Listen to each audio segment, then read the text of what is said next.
Support for Small Business and Charities and Other Measures Bill 2023.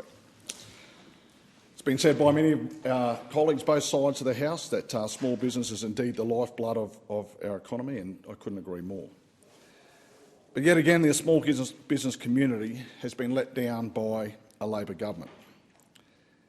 Because, Deputy Speaker, unfortunately, Labor governments really don't have much clue when it comes to small business. Now let's look at the different components of this bill that are meant to help small business.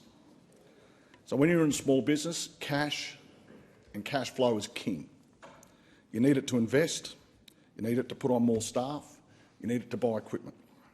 So as governments, it's our responsibility to make sure that businesses have as much cash as possible so they can invest in their businesses.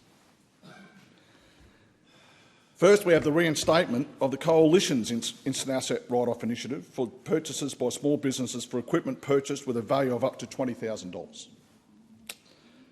The only issue with this figure is that the Coalition actually introduced the same figure in 2015, and I reckon that what you can buy for 20 grand in 2024 is probably a little bit different to what you could buy for 20 grand in 2015. As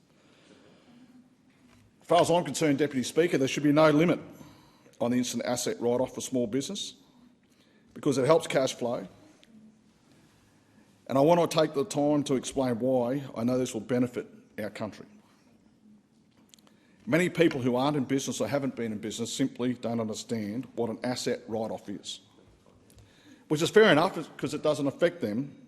They don't think, but it does affect them indirectly. So for years, a business that buys a piece of equipment for their business has to depreciate it over a certain number of years. In most cases, 4, but depending on the industry and what the equipment is that they're purchasing, that could be up to 10 years. So to put it in layman's terms, this is akin to a wage earner who, say, has to buy tools or clothes for work, which they can claim as a legitimate deduction at tax time. So say you bought goggles and tools for $1,000. If you were a small business, under the small business rules, you would have to depreciate that. So in other words, that $1,000 you outlaid this year, you would be able to claim $150 the first year, and then the next 3 years you would be able to claim up to $300. So it would take you 4 years to get that tax benefit, even though you'd actually outlaid the $1,000 this year. That's what small businesses have had to endure for years in this country. And it seems unfair, right? And that's because it is. Now, it also affects small business and the economy in general because many small businesses operate through a trust.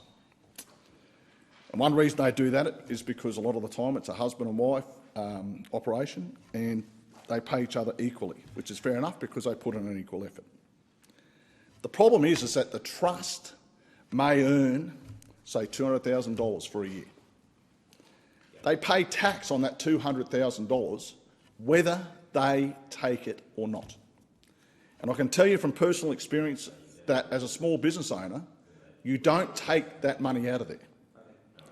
You take enough to live on and you leave it in there because you know that ahead you might have to buy equipment, you might want to expand your business by putting on new staff, or you need to soften the blow next time there's a Labor government in power. It's quorum. So by not being quorum, you can keep going. So by not being able to write off the entire amount when you make the purchase immediately, small business puts off making large purchases until they know they've got some type of cushion. Now the problem is that when the Treasury or the PBO give advice to the government of the day, they only talk about the immediate effect on the government. By allowing small businesses to depreciate purchases of assets over 4 years instead of it all in 1 year, they are concerned about the cash flow deficit to the Commonwealth, and I get that. However, they don't factor in that when you allow small businesses to write off the entire amount immediately, they will make larger purchases more often, which the government would collect GST on that. The businesses supplying the goods would make a profit on those goods. and pay taxes on those profits, and they'd need to employ more people to meet that extra demand of businesses purchasing extra equipment. And those employees will pay personal income tax, which would more than make up for the cash flow issue created by the instant deduction.